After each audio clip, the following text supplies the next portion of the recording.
Hello, story lovers. Welcome back to my channel, Madly in Love, part 327.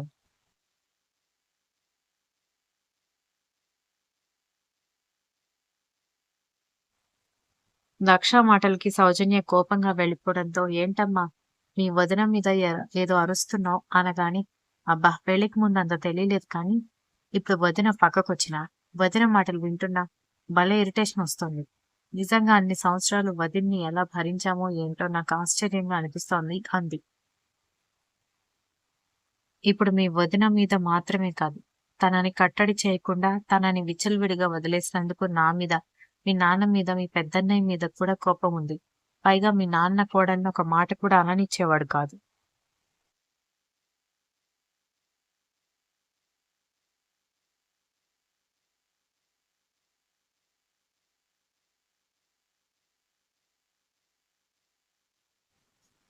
అందుకే ఇంతమంది మీద కోపం ఉండేసరికి మీరేం చేయలేకపోయారు.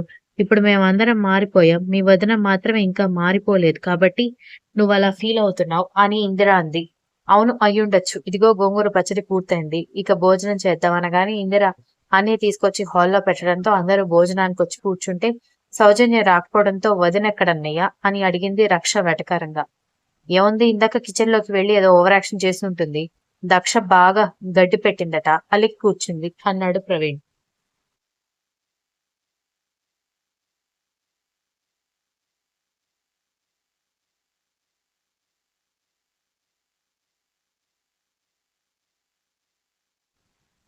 మంచిది, తినకపోతే కడుపు మాడేది తనకి, మనకేం, మనం హాయిగా తిందాం. అసలే చాలా రోజులకి మా అక్క చేసిన వంట తింటున్నాం అని రక్ష భోజనం వడ్డించుకోవడంతో నవ్వుకున్నారు అందరూ. ఇందిర వచ్చి బ్రతిమాలుతుంది, లేదంటే తిట్టింది దక్ష కాబట్టి తనైనా వచ్చి సారీ చెప్తుంది అనుకుంటే అరగంటైనా ఎవరూ రాకపోవడంతో ఆశ్చర్యంగా బెడ్రూమ్ గుమ్మం దగ్గరికి చూసింది సౌజన్య. అందరూ భోజనం చేసేసి సగం మంది చేతులు కడుక్కోవడానికి కూడా వెళ్ళిపోవడంతో, నేనొక్కదాన్ని ఇంట్లో ఉన్నానన్న విషయం గుర్తుందా మీకు అనగాని, ఉంటే ఏం చేయాలి అని దక్ష రక్ష వెటకారంగా అడిగారు.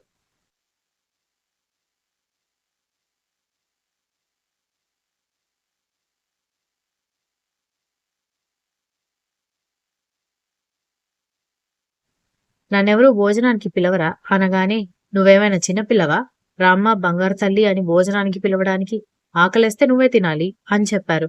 తనకి ఆ ఇంట్లో ఇక ఎలాంటి రెస్పెక్ట్ లేదని అర్థమైపోయింది.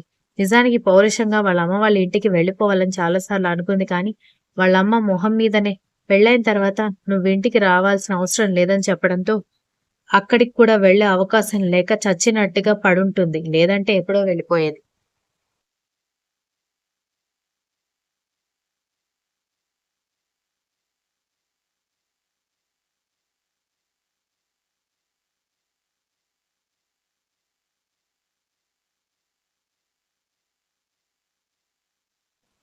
మర్నాడు ఉదయాన్నే అకాడమీకి వచ్చేసరికి సార్ మీ నాన్నగారు వచ్చారని మేనేజర్ చెప్పడంతో ఆశ్చర్యంగా తన ఛాంబర్కి వెళ్లి, హలో డాడ్, మీరేం చేస్తున్నారు ఇక్కడ అని అడిగాడు కర్ణ. నేను కలవడానికి వచ్చానురా. ఎలా ఉంది అకాడమీ అనగానే, బాగుంది, పిల్లలు బాగా ట్రైనింగ్ తీసుకుంటున్నారు అని చెప్పాడు. అది సరే, నీ మొహం ఏంటి పీక్కుపోయినట్టుగా ఉంది అనగానే, ఈ మధ్య పడుకోవడానికి లేట్ అవుతోంది డాడీ అని చెప్పడంతో, అది కాదులే, కోడలు ఆషాఢ మాసం అని పుట్టింటికి వెళ్ళిపోయింది కదా, బెంగ పెట్టుకున్నావా అని అడిగాడు మోహన్ రామ నవ్వుతూ.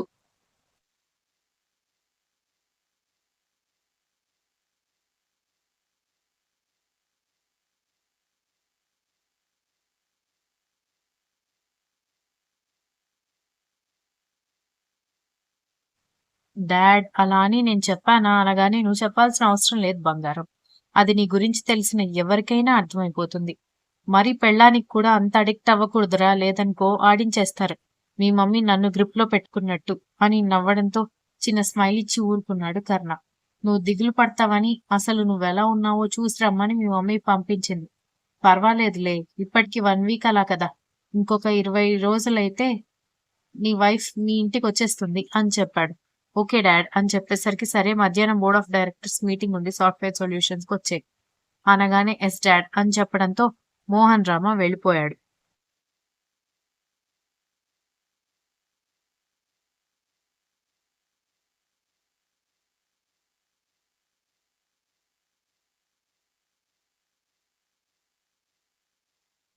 మోహన్ రామ వెళ్ళిపోగానే కర్ణ వెంటనే రేఖ వాళ్ళ హస్బెండ్ వర్క్ చేసిన కంపెనీ గురించి ఎంక్వైరీ చేయమని మేనేజర్కి చెప్పి దక్ష నెంబర్కి డయల్ చేశాడు. అప్పుడే తలస్నానం చేసొచ్చి బయట ఎండలో కుర్చీ వేసుకుని కూర్చుని తల ఆరబెట్టుకుంటున్న దక్ష ఫోన్ రింగ్ అవుతున్న సౌండ్ కి ఫోన్ చేతిలోకి తీసుకుని సాడిస్ట్ మొగుడు అని స్క్రోల్ అవుతూ ఉండడంతో నవ్వుకుంటూ కాల్ లిఫ్ట్ చేసి చెప్పండి సాడిస్ట్ మొగుడు గారు అని అంది. ఏంటే కొలెస్ట్రాల్ ఎక్కువైందా అనగానే లేదండి నేను పర్ఫెక్ట్ ఫిగర్ మెయింటైన్ చేస్తున్నాను కదా అని నవ్వుతూ అడిగింది.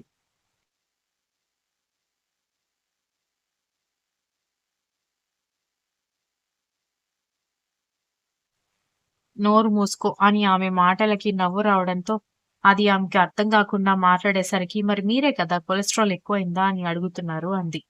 ముందు నోరు మూసుకుని ఏం చేస్తున్నావో చెప్పు అనగాని ఉదయాన్నే ఉదయిస్తున్న సూర్యుడి ఎండకి బయట కూర్చుని తల ఆర్పుకుంటున్నాను అంది. హెడ్ బాత్ చేసావా అని అడగడంతో ఎస్ అని చెప్పడంతో వీడియో కాల్ చేయి అని అడగడంతో ఎందుకు అని అడిగింది కవ్వింపుగా.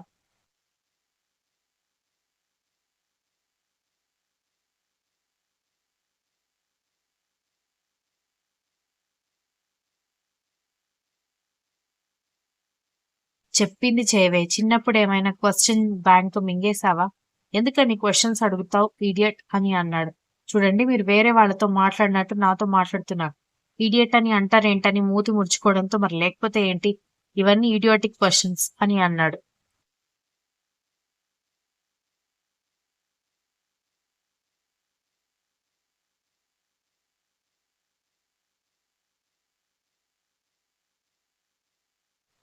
నేను అలిగాను బుంగమూతి పెట్టుకున్నాను. నేను వీడియో కాల్ చేయను అనగానే చేస్తావా చస్తావా అనగాని అయితే చంపేయండి అని అడగడంతో చంపుతా నువ్విక్కడికొచ్చాక అన్నాడు. సరే అయితే అనగానే నువ్వు ముందు టైం పాస్ చేయడం మానేసి వీడియో కాల్ చేయి అనగానే అదేదో మీరే చేయొచ్చు కదా అని చెప్పడంతో కోపంగా వీడియో కాల్ చేయడంతో కాల్ లిఫ్ట్ చేసి గడ్డం కింద చేపెట్టుకుని చెప్పండి ఏంటి శ్రీవారికి గాలి ఇటు మళ్ళింది అంది.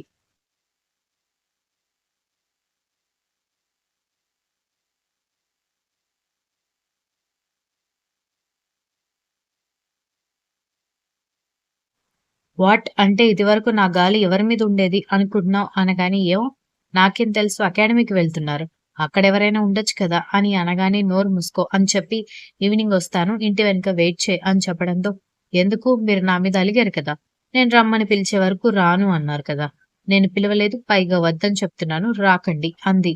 నీకు భయం పోయిందే ఇది వరకు నన్ను చూస్తేనే షివర్ అయ్యేదానివి అనగానే మూతి తిప్పుకుంటూ కూర్చుంటే నేను షార్ప్ 12కి అక్కడ ఉంటాను 12:30 లోపు నువ్వు గనక రాలేదంటే మాత్రం అప్పుడు చూడు ఎలా ఉంటుందో అనగానే అరే అమ్మ కళ్ళు కప్పి ఎలా రావాలి నేను ఇంటి వెనక్కి రావాలంటే ఇంటి పైనుంచి దిగి ఇంట్లోకొచ్చి ఇంట్లో నుంచి ఇంటి వెనక్కి రావాలి ఈలోపు నన్ను ఎవరైనా చూస్తే అంది.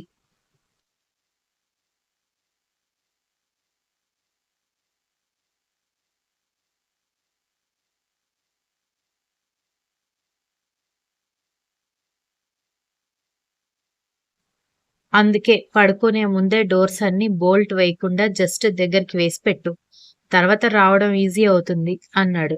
అమ్మో దొంగలు పడితే అనగాని అవును మరి మీరు పెద్ద మొఘల్ సామ్రాజ్యంలో యువరాణి కుటుంబం ఇంట్లో ఉన్న కాస్ట్లీ వస్తువులు యాంటిక్ వస్తువులని ఎత్తుకుపోవడానికి దొంగలు కాపు కాసుకొని కూర్చున్నారు అన్నాడు వెటకారంగా. అంత వెటకారం వద్దులేండి మీరంటే డబ్బున్న వాళ్ళు మీ దగ్గర యాంటిక్ వస్తువులుంటాయి మేమేదో మిడిల్ క్లాస్ ఫ్యామిలీ మా దగ్గర ఉండవు కాబట్టి అంత వెటకారంగా మాట్లాడాల్సిన అవసరం లేదు అంది.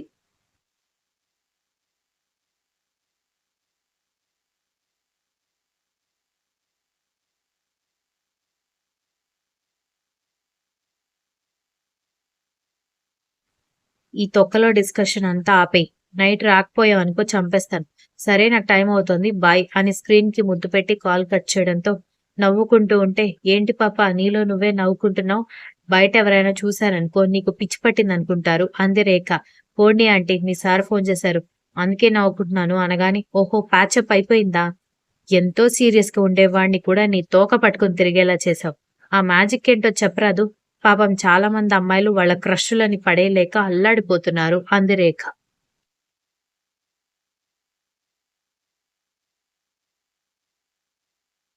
Continues. If you like the story, please like, share, comment, and don't forget to subscribe.